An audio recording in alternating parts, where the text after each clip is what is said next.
अस्सलाम वालेकुम, welcome to my channel Ana Wahab vlogs. उम्मीद करती हूँ कि आप सब लोग बिल्कुल खैरियत से होंगे और सेफ़ होंगे।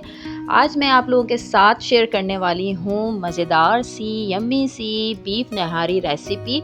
और ये रेसिपी जो है बिल्कुल होममेड मसाले से बनी हुई है।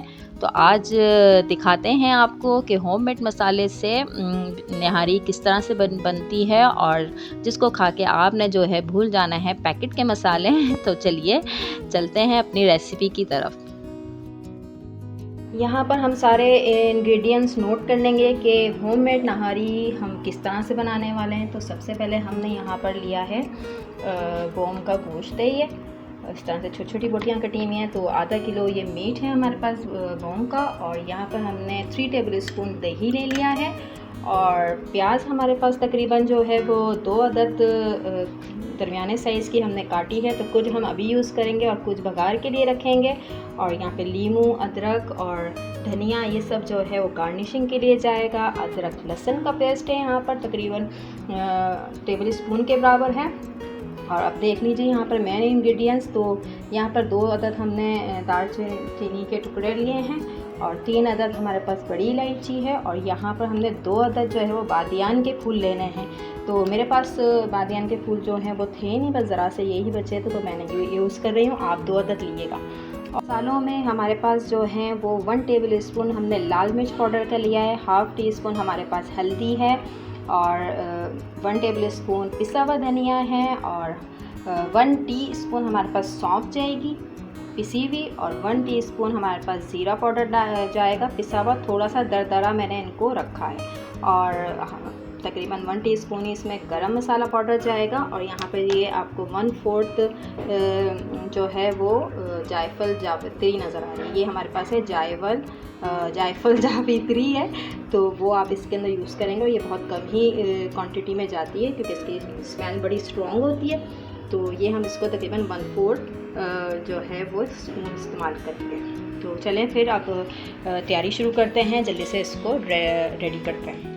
जो है वो ऑयल हमारा गर्म हो गया है, तो हम इसमें प्याज शामिल कर देंगे। और थोड़ी सी प्याज मैं उठाऊंगी इसमें से, ये हम बघारी के लिए शामिल करेंगे बघार में।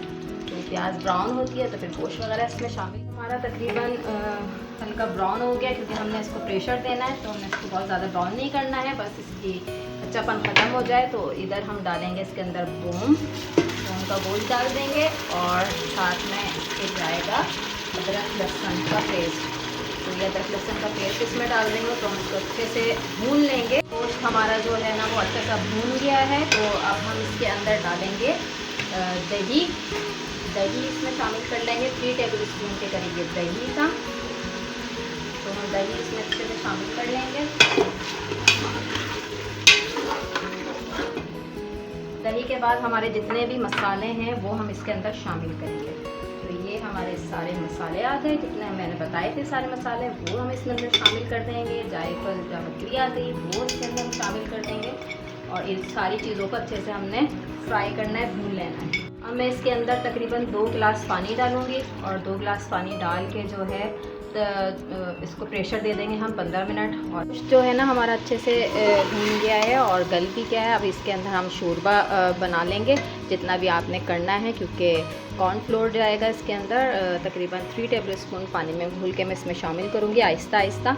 पानी मैंने हंडिया में डाल दिया है। बस अब इसमें थोड़ी सी मैं अदरक डालूँगी, और साथ में थोड़ी सी हरी मिर्चें मैं ज़्यादा ऐड नहीं करूँगी, थोड़ा गार्निशिंग पे डालूँगी क्योंकि बच्चे हैं छोटे, तो वो इसलिए मैं कम करूँगी। बाकी आपने जैसे शामिल करना वैसे शामिल करेगा। जब इसमें उबाल आ जाएगा तो उस टाइम पे हम इसमें कॉर्नफ्लोर शामिल करेंगे।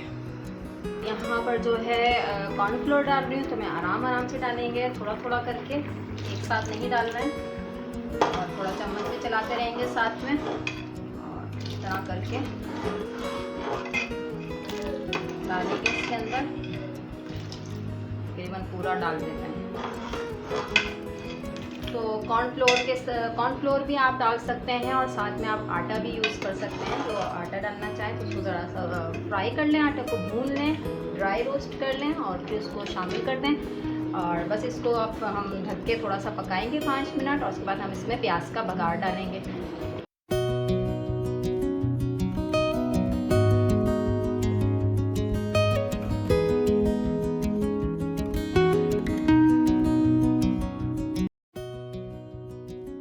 और यहाँ पर हमारी होममेड बीफ निहारी रेडी हो गई है। तो बताइएगा आप लोग कमेंट सेक्शन में कि आपको ये रेसिपी कैसी लगी है, और वीडियो को आपने लाइक ज़रूर करना है और चैनल को मेरे सब्सक्राइब ज़रूर कर लेना है और अपनी दुआओं में मुझे याद रखना है। तो फिर अगले व्लॉग या रेसिपी के साथ अल्लाह हाफ़िज़।